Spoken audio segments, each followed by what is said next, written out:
Hey guys, one of the topics that's coming up as most requested in the group is finding your perfect audience to target to. Obviously, this is one of the most powerful things that Facebook can do for you, is once you know who you need to reach, is to create an audience of and target very specifically down to that exact person, whether it be geographically, demographically, in terms of age, location, gender, and more specifically interests. So to get an idea of who your customers are, there's various things that you can do depending on whether you already have sales coming through your website or whether you are starting off a new store. At least some of these techniques will be relevant to you. So first of all, Google Analytics, if you've got it installed correctly on your website. If not, just Google Analytics installation and it's super simple to do. You can dive in and start to look at the demographics, the people who are visiting and checking out on your website. So down the side here, we just go to demographics and we add a segment of people who have made a purchase. So let's take a look. Made a purchase. And then down at the bottom, we click apply. Now immediately we are looking at, if we remove the all users segment, we're looking at loads of data about people who have checked out on our website. We've got all sorts of information on them, the amount of sessions they've checked out, what age range. We can go down and then scroll through to look at genders, interests, geo behavior. Interests, geo behavior you have to take with a pinch of salt because there's a lot of crossover interests of stuff like entertainment and movies, which doesn't really tell you much. But this see shoppers and value shoppers comes up very, very often. But you should be able to start to pull some interesting information and start to spot some similarities between your customers within these analytics. The next thing to look at is actually within Facebook itself.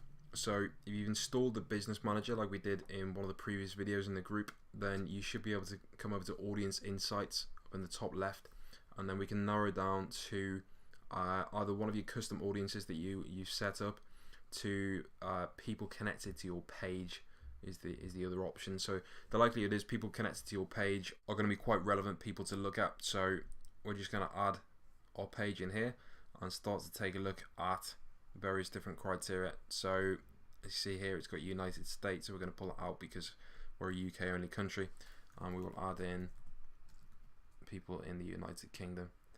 And then immediately we've got demographic information on people who actually like our page.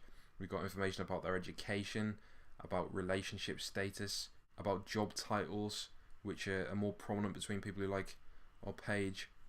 Also, if we scroll to the page likes tab, then we can start to spot some crossovers of interests of people that like our page. So this is going to come in really useful later on when you start to try and test different assumptions. This is when you become like Facebook marketing ninja level, when you can identify that just because you sell socks doesn't mean that you necessarily just target your ads towards topics related to socks. Maybe you can also start to target your ads related to shoes as well, because people buying shoes are likely to want to buy socks.